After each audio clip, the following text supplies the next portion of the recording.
How's it going, everybody? Welcome to a new week. Monday motivational quote of the day. For the end of the segment, top headlines, Ohio State, PGA, UFC results. Here we go, top headlines coming at you right now. Aaron Rodgers has contract offer for Green Bay Packers that would alter QB market. The Packers have made a significant long-term contract offer to Aaron Rodgers that would alter the quarterback market. This is according to ESPN. Terms of a potential new contract could always change, but a 3 or 4 year deal would help Green Bay's salary cap situation while giving Rodgers, who's 38 years old, contractual clarity well into his 40s. There you go. Watch this. Green Bay is more than $27 million over the cap just 9 days before the start of the new league. The Packers were expected to offer Rodgers a new deal at some point in the season, so kind of need to see if Rodgers takes it or is he going to go out in the market. Next, Kansas City Chiefs to put franchise tag on offensive tackle Orlando Brown Jr. Chiefs are putting their franchise tag on Orlando Brown Jr. League of sources say this is Adam Schefter. Brown, who's only 25 years old, becomes the first free agent to be this offseason known to be getting the franchise tag. The deadline for terms to designate franchise players is Tuesday, that is tomorrow at 4 p.m. Eastern Time. Brown joined the Chiefs last year in a trade with the Baltimore Ravens, started all 16 of Kansas City Chiefs games in the regular season. He was selected to Pro Bowl for the third time in his career. Next, NHL unveils fresh new look for its postseason. First makeover in 13 seasons include reimagined Stanley Cup logo. The Stanley Cup Playoffs are getting a makeover for the first time in 13 seasons. The NHL revealed new branding for its postseason Monday with the most photorealistic version of the Stanley Cup it has ever used in a logo. It's pretty sweet. Quote, "We felt it was time for a fresh and energetic change. Some of that was coming out of COVID and having two new broadcast partners. The time was right for us to explore what a new, reimagined Stanley Cup can look like." This is according to Paul Conway, the NHL Vice President of Creative Services, they told ESPN. Looks pretty sweet. Check it out. There's your top headlines for your Monday. Listen to my daddy on AJ Let's Talk Sports podcast and YouTube and subscribe. I've been lower than the floor. That negativity you force on top of me. Only I can set me free. I wanna be the best that I can be. You gotta go. All right, guys, what's going on? Hope you guys are having a great Monday. I already had my coffee already. Good morning. Getting ready to start my classes. I'm doing social media and something else for college, and now I'm doing history, Western civilization after the 60 Years' War, which is pretty cool, back to the 1600s. So I'm starting that today. Got to dive into that. Go to the grocery store, all kinds of little small stuff. I kind of felt sick this morning. I still feel pretty sick. I don't know what it is. Got a really bad sore throat. I don't know what's going on, and I kind of felt fevered with sweating and all that stuff last night. I don't know. But anyways, so we had an Ohio State game and versus the team up north, and I was yapping to my brother because my brother and sister are all Michigan fans. My cousin's a Michigan fan. I have no clue why because they're not from Michigan. But anyways, so yeah, it was pretty bad. So some takeaways from the game. This is going to be all about Michigan because we had a couple players out. When that Suing has been gone for a while. The other guy's been gone. Malachi, he didn't have a really good game. The freshman, EJ Liddell did pretty good. He was all right, but it just seems like they're really tired. We needed this win to get that 2-round bye or the double bye, and we need because it looks really fatigued. We look really fatigued, especially at the end. Like at the half, we looked pretty good. Then in the second half, it just kind of crumbled, like I thought it was going to. That one dude, the white guy, I forget his last name. I can't ever pronounce it right, but he's a lefty 3-point shooter. He was draining some bombs. But Michigan had a career game. Devontae Jones, he did good, leading all Wolverines with 21 points. Used a signature quick first step to get to the rim, while also 3 of 6 3-point attempts. What a setup by Devontae and a beautiful slam by Mosa. This is on Twitter. This is going to be. I'm sorry, Ohio State Buckeye fans. This is all going to be at Michigan. The Wolverines proved that they can survive without Hunter Dickinson. That was a big thing. I think he was sick. Apparently, I don't think he was hurt or injured. But anyways, Eli Brooks channeling his inner Mar. We love a calm king. Scott Bell said on Twitter, Michigan put on its best defensive performance of the year, it says. Ohio State was able to get a lot of easy shots in the first half. Like I said, But Michigan tightened it up in the second with 20 minutes left, capitalizing on momentum and converting in transition. It just seemed like Michigan wanted it more, and this got them into the tournament, by the way. T. Will with the thrill to watch. The absence of Dixon only highlighted how vital it was for Michigan's offense to have a go to score. Terence Williams, the second, stepped up and big, 17 points, 5 of 9 shooting, 11 points in that first half. So Terence Williams hits his third 3 of the game. He stepped it up. The 8-0 run, the Buckeyes went on to end the first half, gave them a little distance. But like I said, where do we go from here?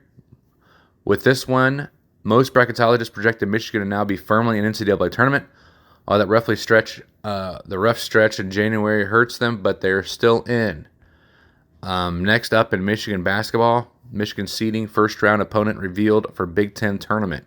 So check that out. I'm not going to go into detail for the Michigan Wolverines, but that's going to probably drop Ohio State into like probably a 5 or 6 seed, and we're not going to get the double bye. And I don't know who won against Iowa the other night. So it's we're going to look at some team stats here. Let's go ahead and look at some team stats. Michigan won 75-69. That was at home, by the way, in Columbus.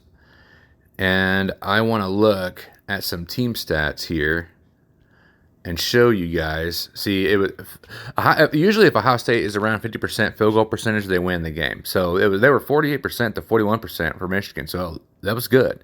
They're better in three-point shooting. They didn't drop their free throws. The rebounding was pretty close. I mean, it was pretty decent. The offensive rebounds and putbacks for Michigan, though, was really tough. And that is hustle plays. Hustle plays on the offensive boards. They had a lot more assists, had a lot more steals. The turnovers really hurt Ohio State in this game.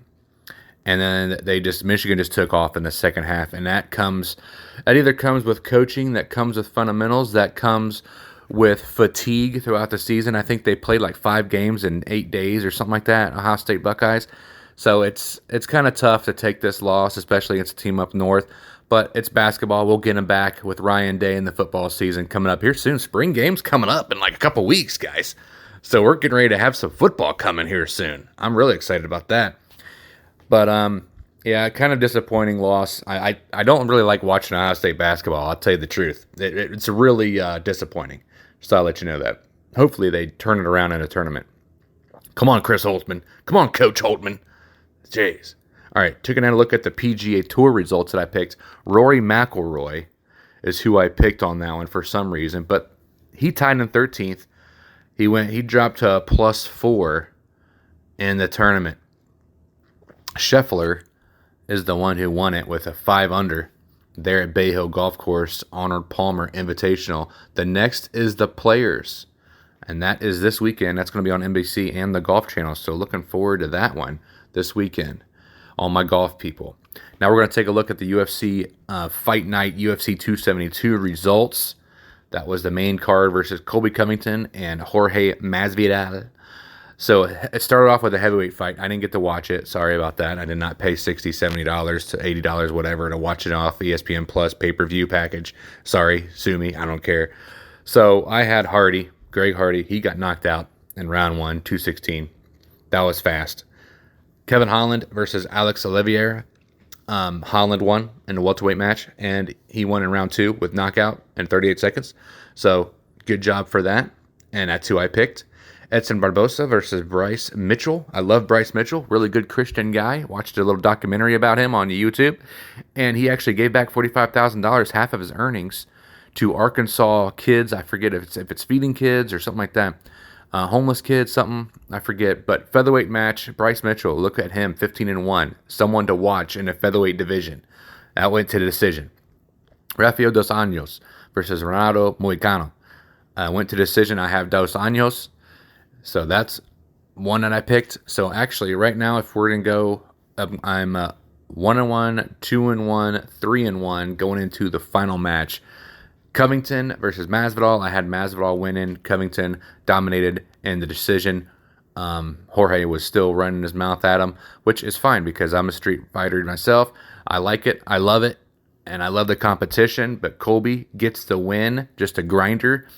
Again, I didn't get to watch the fight, but I saw some highlights and read some articles, and it looked like Covington definitely got the fight. Especially if you see Jorge's face, got a little punishment there in the face. I'm kind of anxious to see if it's going to be a Covington Masvidal 2 coming up here in the future. I don't know. But what's next for Jorge? I don't know. What's the BMF title? Anybody coming up to challenge him for that? Is it going to be a Masvidal versus Diaz double BMF title fight or something? I don't know. So UFC Fight Night coming up here soon.